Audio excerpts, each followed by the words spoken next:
And who do you think the best driver is? Taryn? I would dust him in a lap. I know this truck. I've raced it 1,000 times. You puked on my lawn. Yes, yes. While I do know that the Gran Turismo trailer had some of the most memeable and laughable lines in trailer history, look, I'll say this.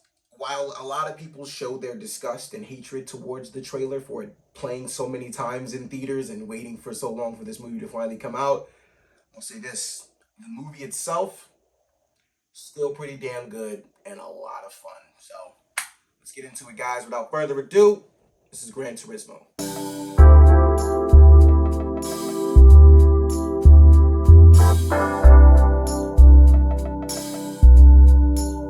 Hey guys, it's your guy in the chair here, and this is my review for Gran Turismo starring Archie. I want to make sure I get his last name right. Madikwe. I don't think I'm saying that right. Madikwe? I'm going to say Madikwe. His name's Archie.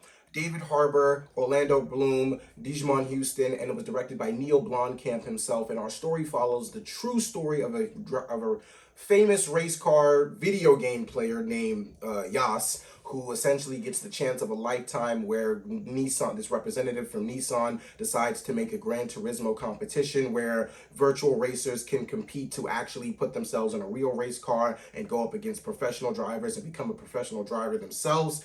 And that's all you really need to know about this movie. A kid gets the opportunity of a lifetime when a lot of parents say video games are not going to take us anywhere. This kid actually got the opportunity to prove all of them wrong and did it in such an amazing way. It actually turned out to be a really fun, really great film in my opinion. So without further ado, guys, let's just get into what I liked and what I didn't like about the movie.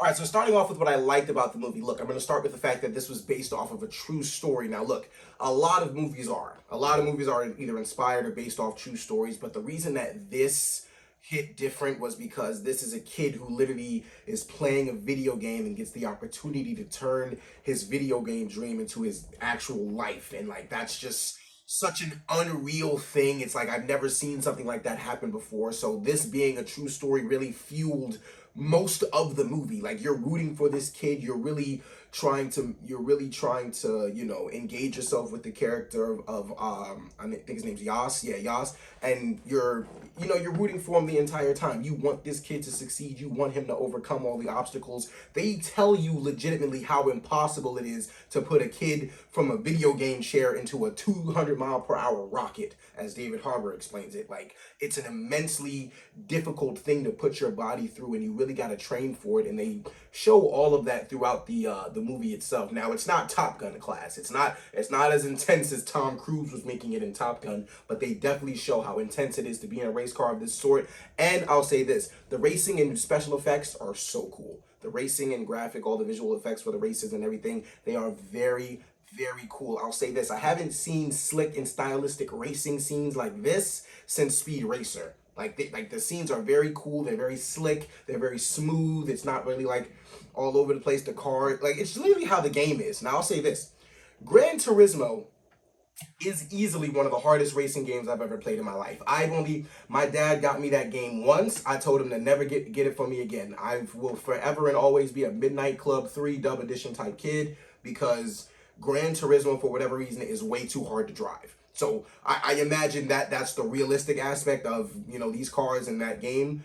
I crashed out all the time on that game. That is easily the hardest racing game I have ever had to play. I had no fun doing it. I don't know how people can play those games, but it is what it is. And that's what made everything even more impressive here, because those cars are damn near impossible to drive in that game. So I can only imagine how this kid was able to do it in real life. But like I said, the fact that this is based off a true story really fuels the entirety of the film itself. David Harbour, Orlando Bloom, I'm going to just call him Archie because I don't want to get his last name messed up too much, and Digimon Houston, they all give phenomenal performances. Like I said, the main character itself, if you are not rooting for this kid, the movie doesn't work.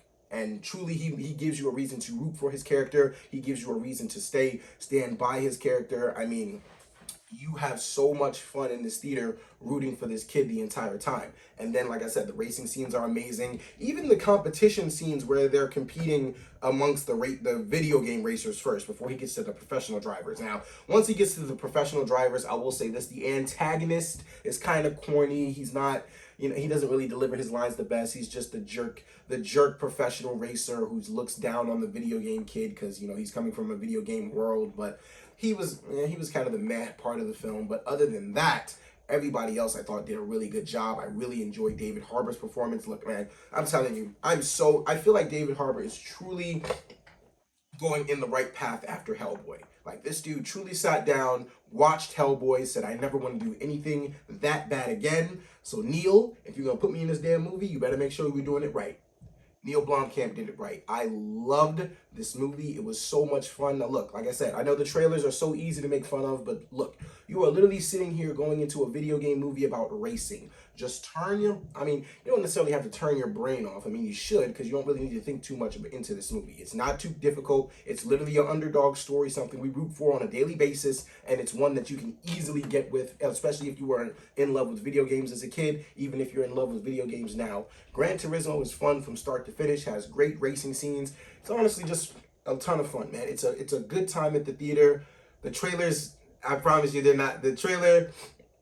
If you're not the biggest fan of the trailer, I promise you the movie's not as bad as you're making it seem with that trailer. Like, the trailer is very memeable, like I said, but the movie itself is pretty damn good. And for all those reasons and so many more, guys, I'm going to give Gran Turismo a 3.25 out of 5 stars. All right, so Gran Turismo, have you seen it? What did you think about it? Look, guys, thank you so much for watching. I really do appreciate it. Be sure to like, share, subscribe, all that and so much more. This is your guy in the chair.